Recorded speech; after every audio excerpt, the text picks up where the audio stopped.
សួស្តីបងប្អូនអរគ្នាជួបមី admin ទៀតណាតោះថ្ងៃហ្នឹង admin ចង់ប្រាប់ពីវិធីនៅក្នុងការដាក់ជាមួយនឹង video call background បែបនេះអញ្ចឹងអូខេ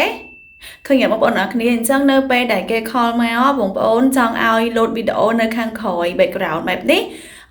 បងប្អូនអាចធ្វើការ set up ហើយធ្វើការដាក់បានអញ្ចឹងណាបងប្អូនអរគ្នាអញ្ចឹងចង់ដឹងពីវិធីនៅក្នុងការដាក់ជាមួយនឹង video ជា call background បែបហ្នឹងពេលដែលគេតែមកយើងថាដាក់វាមិនអញ្ចឹងណាបងប្អូនមើល video admin នឹងប្រាប់ពីវិធីនៅក្នុងការធ្វើអញ្ចឹងរបៀបនៅក្នុងការយកវីដេអូយើងធ្វើជា call background បែបនេះហ៎បងប្អូនគឺអត់មានអីពិបាកទេដំបូងឡើយបងប្អូនធ្វើការចូលមកកាន់កន្លែងសញ្ញាតេចិញ្ចោនេះរូប call តេចិញ្ចោនេះបងប្អូនទាំងអស់គ្នាបងប្អូនធ្វើការចូលមកកាន់កន្លែងហ្នឹងមកអូខេបន្ទាប់មកចុចកន្លែងនេះ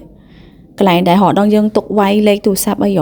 ហើយពេលចូលដល់កន្លែងហ្នឹងហើយបងប្អូនចុចកន្លែងសញ្ញាត្រេ3នេះមកហើយបងប្អូនចូលទៅកាន់ពាក្យ setting នៅខាងក្រោមនេះបងប្អូនអូខេបន្តមកទៀតបងប្អូនឃើញកន្លែងនេះ call background នេះបងប្អូនធ្វើការចុចចូលទៅក្នុងកន្លែង call background ហ្នឹងទៅអញ្ចឹងបន្តមកទៀតបងប្អូនចូលកន្លែងខាងក្រោម background នេះអញ្ចឹងបន្ទាប់មកបងធ្វើការជ្រើសរើសវីដេអូដែលបងប្អូនចង់ដាក់មកបញ្ជាក់បងប្អូននៅពេលដែលបងប្អូនអត់ទាន់ដាក់វីដេអូទេគេនឹងមាន load suggest វីដេអូឲ្យដែរអញ្ចឹងបងប្អូនពេញចិត្តវីដេអូដែលគេ suggest select ប្រើបានតែបើអត់ទេអាចធ្វើការ set up វីដេអូយើងចូលក៏បានដែរអញ្ចឹងណាបើចំពោះខ្ញុំធ្វើការដាក់ហើយអីអញ្ចឹងបានវា load វីដេអូនឹងមកអញ្ចឹងបងប្អូនពេញចិត្តវីដេអូណាធ្វើការ select ទៅហើយចុចពាក្យ set up background ហ្នឹងទៅបងប្អូននឹងទទួលបាន